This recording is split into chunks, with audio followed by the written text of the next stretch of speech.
অভিযোগ প্রাপ্তির সাপেক্ষে 2 ঘন্টার মধ্যে 3 জন আসামিকে গ্রেপ্তার করেছি। তাদের বিজ্ঞ আদালতে প্রেরণ করা হবে। 6 তলায় নিয়ে গেছিল, নিয়ে যায় ও আমার সাথে খারাপ ব্যবহার করার চেষ্টা করছিল। পরে ওই 2 চেংড়া গেছে, যায় ভিডিও করছে ওইসব করার পরে ওই 2 চেংড়া আমাকে হচ্ছে যে মানে হুমকি দিছে যে ওর সাথে যদি আমি বাজে ব্যবহার না করি তাহলে পরে ওরা সবাক দেখাবে ওই ছবি দেখায় আমাকে ভয় দেখানোর পরে মনে করেন না আমাকে নিয়ে যায় ওইসব করছে জোর জবরদস্তি করে। বয়স 18 নামে একজন মহিলা তার অসুস্থ মেয়েকে নিয়ে নাটোর সদর হসপিটালে চিকিৎসা করার জন্য আসে। চিকিৎসাধীন অবস্থায় ইংরেজি 7/8/2026 তারিখ রাত্রিবেলায় সে বাহিরে আসে। বাইরে ঘোরাফেরা করা অবস্থায় হসপিটালে কর্মরত একজন আউটসোর্সিং এর লোক সে মেয়েটাকে বিভিন্নভাবে সুযোগ খুঁজে টেনে হেঁচড়ে উপরে নিয়ে যায়।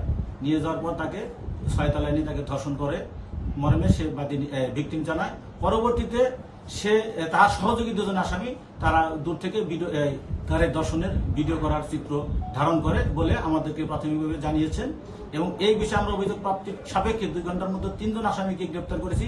তাদের বিজ্ঞ আদালতে প্রেরণ করা হবে। পুলিশ সুপার মহোদয় বিষয়টি সার্বিক তদারকি করেছে। তার দিক নির্দেশনা মোতাবেক আমরা তদন্ত প্রক্রিয়া চলমান রেখেছি এবং আমরা অতি দ্রুত আদালতে তাদের বিচারের মুখোমুখি করতে পারবো।